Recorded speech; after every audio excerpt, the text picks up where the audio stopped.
C'est probablement dans le top 3 des meilleurs raconteurs d'histoires au Québec. Salut Christian Page. Salut Marie-Hélène. Bon, alors une histoire de chasse au trésor. Et pas la moindre. Écoute, Et la plus coûteuse de l'histoire. La plus coûteuse de l'histoire Okay. et la plus soutenue aussi. Donc, je te ramène dans l'histoire. On est à la fin du mois de juin 1795. Donc, on s'en va loin là, dans l'histoire. Ouais. On se trouve à Chester. C'est un petit village de pêche dans la baie de Mahone qui est situé à peu près à 80 km au sud d'Halifax. Donc, on a tout près de la berge, à peu près à 500 mètres de la berge, il y a une île qui fait à peu près 1,5 km de long, qui, vue des airs, ressemble à un gros jet, là. L'île est inhabitée, mais il y a toutes sortes de légendes, de pirates et de fantômes qui circulent à propos de l'île. Donc cet été-là, fin juin 1795, on a un adolescent du nom de Daniel McGuinness qui prend sa chaloupe, puis il s'en va sur l'île. Okay. Et là, il arrive sur l'île, il chasse les écureuils. Et là, tout d'un coup, il arrive dans une clairière et il est frappé par un spectacle étrange. Au milieu de la clairière, on a coupé un ensemble de chênes. Il y a un seul chêne qui reste debout au milieu de la clairière. Il y a une branche basse qui a été coupée et sur cette branche, il pend une poulie en bois comme celle que l'on retrouve sur les gréements des voiliers de cette époque-là. OK. Et juste à la verticale de ce palan de bois, il y a une dépression dans le sol. Dans le sol. Alors tu t'imagines, là, lui, il regarde ça, il touche un peu avec le pied, il a l'impression qu'on a rempli une fosse qui fait à peu près là, une dizaine de pieds Donc, de diamètre. que quelqu'un aurait creusé quelque chose vis-à-vis. Voilà. Alors, tu comprends les légendes de pirates. C'est un adolescent de 16 ans. Il a entendu ces histoires de pirates qui seraient venus dans la baie de Mahone. Alors, il revient à Chester. Il informe 2 de ses compagnons, Anthony Vaughan et John Smith. Il leur raconte ce qu'il a vu. Alors, le lendemain, les jeunes, avec un canot, retournent sur l'île avec une pioche, une pelle et des seaux. Pour trouver et on le trésor. entreprend. Et là, on est convaincu qu'on va trouver le trésor. Alors, on creuse et très rapidement, les jeunes se rendent compte, effectivement, que la terre est plus meuble à cet endroit-là qu'ailleurs. Visiblement, quelqu'un a retourné la terre. On y a entouré quelque chose. Alors, on creuse. 10 pieds de profondeur, les jeunes tombent sur une plateforme faite de billes de bois. En fait, ce sont des billes de chêne qui ont servi à faire une plateforme. Alors, tu comprends que les jeunes sont convaincus Là, que sous cette plateforme, il y a un trésor. On déplace les billes de la terre. Alors, on recreuse 10 pieds plus bas une autre plateforme. On déplace la plateforme. Encore de la terre. On creuse à nouveau. Voyons donc. 10 pieds plus bas, une autre plateforme. Alors là, on est toujours à l'été de Mais ils 1795. creusaient avec quoi, les pauvres Ils garçons? creusent avec des seaux, une pierre, ça devait une être pioche, long, une pelle. hein, Alors, tu dis? effectivement, c'est un travail laborieux. À 30 pieds de profondeur, ils décident d'abandonner. Parce qu'on déplace la plateforme à 30 pieds de profondeur. Je te donne des mesures impériales parce que c'était la mesure qu'on utilisait. Et c'est toujours bien précis, à 10 pieds de profondeur. Donc, au niveau 30 pieds, il y a cette plateforme. Alors, comme on est équipé seulement de pelles, de seaux, et on se dit que c'est un travail... On commence à être découragé. On commence à être un peu découragé. Donc, les jeunes vont dissimuler l'entrée du puits. Et ils vont mettre 8 ans à revenir sur place. Donc, durant ces années, ils vont réussir à intéresser des gens à leur histoire. Évidemment, ils gardent secret l'endroit de la soi-disant cache au trésor, qu'on appelle déjà le Money Pit, le puits de l'argent. Parce que c'est sûr qu'il y a un trésor au fond de ça. En 1803, ils reviennent donc avec d'autres individus. Là, on a construit une digue, on amène des chevaux. Et là, on est un peu plus équipé. Alors, on creuse. On arrive à la plateforme du 40 pieds. Une autre plateforme de bois. Certaines de ces plateformes sont liées, les billes sont liées entre elles par une espèce de calfeutrage du mastic.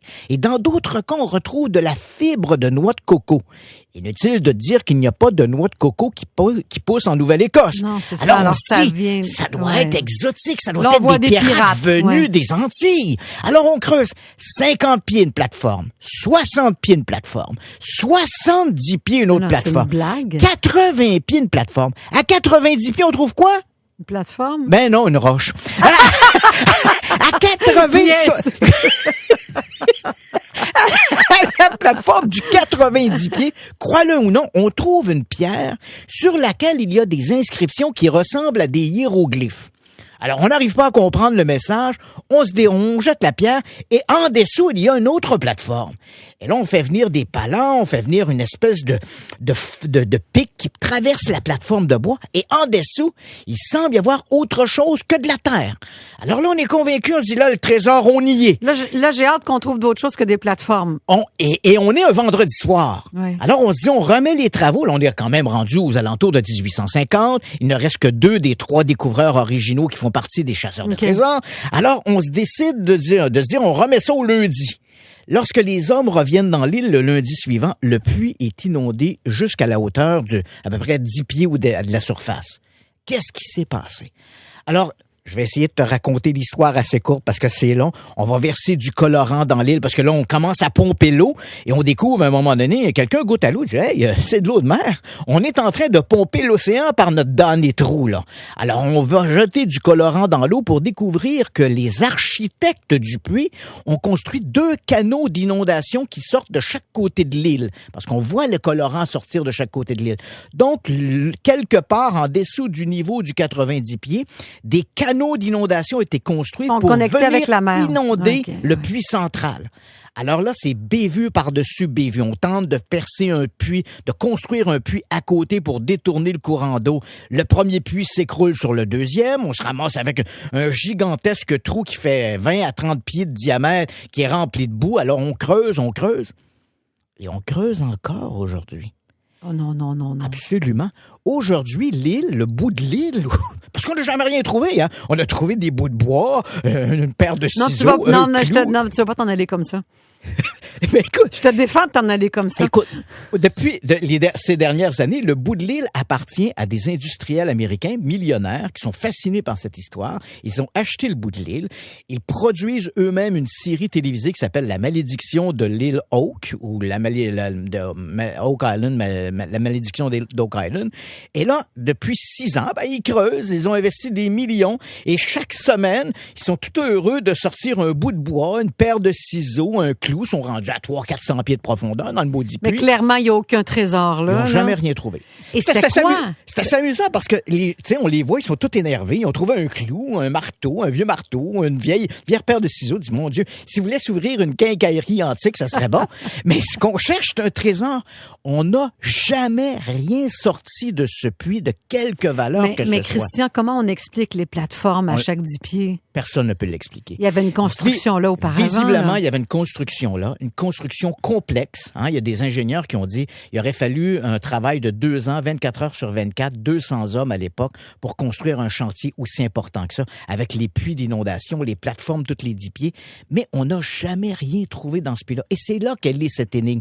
Et c'est pourquoi, encore aujourd'hui, on continue de creuser. Les frères Lagina ont dû investir des millions de dollars. On n'a rien sorti. Ils ont investi des millions de dollars pour creuser là-dedans. Et ils creusent encore. Hein. La malédiction de Oak Island, on en est rendu à la 5e, 6e saison. Est-ce que c'est une île qui est inhabitée encore aujourd'hui? L'île, en fait, elle a quelques habitants, mais toute la partie sud de l'île, moi, j'y suis allé au début des années 2000. Le propriétaire était un type qui s'appelait Dan Blankenship. C'était pas un individu facile. Et même à un moment donné, la Nouvelle-Écosse, la province de Nouvelle-Écosse ont dû faire pression sur lui pour permettre à des touristes de se rendre. Parce que cette histoire-là, tu comprends, elle est connue partout à travers le monde, le monépite de l'île Oak.